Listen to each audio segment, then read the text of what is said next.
Yeah, this review is very late. But in my defense, I haven't thought about this movie since it came out and since I first saw it. So that ought to tell you how this review is going to go. But thank you guys so much for joining me on my Thor Love and Thunder review. There's a lot, yet there's not a lot to talk about. Nothing happened in this movie, really, that I can remember right away. But I'm going to break it down section by section. So the first thing I want to talk about are the characters. He reclaimed his title as the one and only Thor. Oh, spoke too soon. Jane? So we had a pretty big cast this film. We had Thor, we had Jane Foster Thor, or the Mighty Thor is what I believe they were calling her, because don't call her Lady Thor. She gets pretty upset at that. We had Valkyrie, we had the goats, which were the best part about the film. Easy. They were the best written characters. They were there when they needed to be, and they did what they needed to do. And I respect that. The goats were the best part about the film. We'll get to them in a moment. We had Gore the God Butcher, which is my second favorite character of the film. We had Korg and all the gods. We had all the gods. It was, my God, it was too much. It was too much. We had the Guardians of the goddamn galaxy in this film, even though they were only there for like 15 minutes, which I knew was going to happen anyways. They were going to help Thor on a mission, and then they were going to help him find his, start his quest for the film, and they're going to be like, hey, we're sorry you're depressed, we're dipping though, we gotta go. So they just like straight up left him. So that was kind of funny.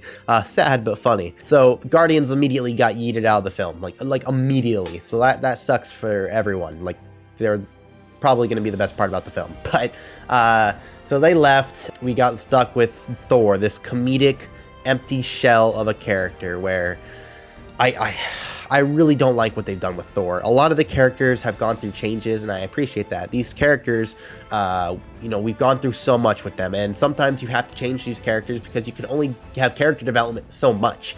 And that's why I think Thor really peaked in Infinity War. He's like, oh yeah, my dad died, my brother died, my mom died, all of Asgard pretty much died, and he still goes through this, reflective journey and fights Thanos, and then he fails, and then he goes through this journey in Endgame. And I really thought they wrote that character very well. There was that, he was hiding his pain with beer and humor, and that's a really real thing that happens. And I thought that was a really great character angle.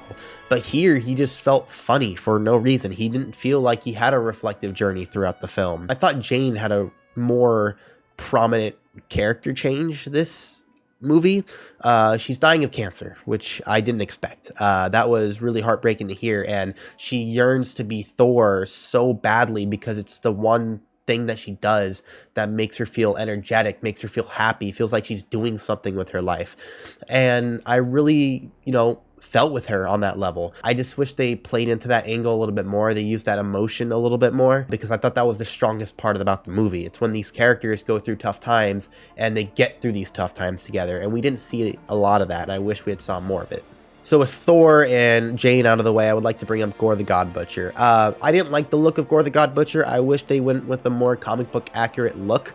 I thought he has a great look in the comics, and it's a shame we didn't see it on the big screen. But I thought in terms of motivation and the brutality of the character, I wish we saw more of him. It's that simple. Christian Bale did such an amazing job. He's an amazing actor. I don't need to say that. Christian Bale was Christian Bale here. It was beautiful. It was chef's kiss. I wanted to see him kill more gods. And speaking of more gods, I wish we had seen more gods. We had Zeus and like a few other gods I don't really remember, but Zeus was wearing a skirt. Again, kind of, making a joke of everything. I really wish Taika Waititi would take things a little bit more seriously. And I loved Thor Ragnarok because it had that mix of humor and seriousness, and I thought that's why that movie worked. But here we didn't really have a lot of that, and I just didn't get something out of this movie. I don't know what it was, but overall the characters here just didn't work. We had Heimdall's son, who had some god-awful CGI. Like, I never really point out bad CGI, but right away that was bad CGI when his little head floated. Like, I didn't like that immediately. But yeah, the characters here, those are all the characters I can really remember. Valkyrie was Valkyrie. She didn't really go through any character development that I can think of. Korg was just Korg. Rockman. That's basically everything else. But the goats, oh my god, the goats. I don't know why they were so funny, but they were. I did appreciate that. I fucking loved the goats. I want more of the goats. If we don't, that was the only good thing to come out of this movie, were the goddamn goats, and I want to see more of them. So this is my vow. All gods will die. So the plot of the film. Yeah, so it's Gore the God Butcher, and he hates gods because he was forsaken by one. So, I get it. You hate gods because they're pieces of shit. We get it. And he's going around in a racist journey, just killing all gods because one god wronged him, which isn't okay. Racism against gods is still not okay. It's still racism, so Gore is a bad person. But he goes around killing gods, and he's looking like a badass doing it. And he wants to find the something of eternity. He wants to find eternity or something and make a wish for the first person who finds them, and he wants to wish for all gods to be killed. Pretty scary stuff. And then they oh my god, that final fight, all the kids gang up. Oh my god, I can't. I'm just gonna skip this. Just skip it. And then he, with the power of love, Thor convinces him not to wish death on gods because Thor's a god and he doesn't feel like dying. And then he wishes, Gore ends up wishing for his daughter to come back to life because he chooses love and not thunder. And then Thor adopts his kid. So that's great. And we're going to see more of her. And she now has the powers of eternity, I guess, or some shit. So they're going to go venture around the world and find some more goats, hopefully. I would love to see a whole movie of that. Just them going to find goats. They should do that. It would have been a much more interesting movie than this one, unless they had actually implemented Gore. That would have been a lot better. So that's basically the whole plot. Jane gets introduced. She finds, Mjolnir, who's all cracked up. Not on cocaine, but on, being cracked because, Hela kind of destroyed it. And then she gets chosen. And she's dying of cancer, and it helps, bring her back to full strength, plus the strength of Thor, but it's also killing her quicker. So we had that aspect be introduced, as I mentioned earlier, so that was really interesting. Didn't expect that angle, and then she ends up dying at the end of the film, which is very, very sad. And then, yeah, she ends up going to Valhalla and seeing my boy Heimdall. Again. That was amazing.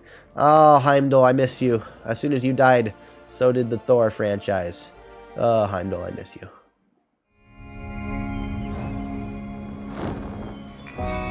These hands were once used for battle. Now they're but humble tools for peace. So the soundtrack. I do want to talk about the soundtrack because Marvel movies tend to have a great soundtrack, and Thor movies tend to have a great soundtracks too. So I don't really remember any of the soundtrack here. I know there's some AC/DC probably, but I'm talking about like the orchestral stuff, the stuff that's composed, not songs from artists who have already made music, who maybe have lyrics and stuff. And I don't really remember any like standout tracks at the moment, which is very disappointing. So yeah, that's about it for the soundtracks. Nothing great to talk about there. Am I sensing feelings? Well, you're right. So, final thoughts. I thought Thor Love and Thunder was mid at best. I don't see myself rewatching this movie. The characters were pretty bland and nothing really changed throughout the course of the film. Thor felt like the same character in the beginning than he did at the end, just less depressed. So, good for him. He found the goats and they cheered him up. Jane did pass away, which was a very sad moment. Yeah, it's basically all I can remember happening. Oh, yeah, post-credit scene. We had a mid-credit scene which had Hercules. Or was it the post-credit? Oh, no, we had Hercules. He's going to be the big bad. So, woo, Hercules. And Zeus didn't die. That's right. Zeus didn't die. He got yeeted with his own lightning bolt, and he didn't die. So, we got Hercules in the next Thor film, which is really great. And then in the other post-credit scene, we had Thor, running along with little baby Gore the God Butcher. So that's great. They're setting that up, and we got the new Avengers coming out. So that's great. But thank you all so much for watching. If you like this, don't forget to leave a like and subscribe if you are new. Let me know what your favorite moment was down in the comments below. And if you want to be notified every single time I upload a new Marvel reaction, don't forget to hit that notification bell. And once again, thank you all so much for watching, and I'll see you guys on my next reaction or review to the Marvel Cinematic Universe Phase 4. Subscribe to Zang Heroes for some more unfreaking believable content.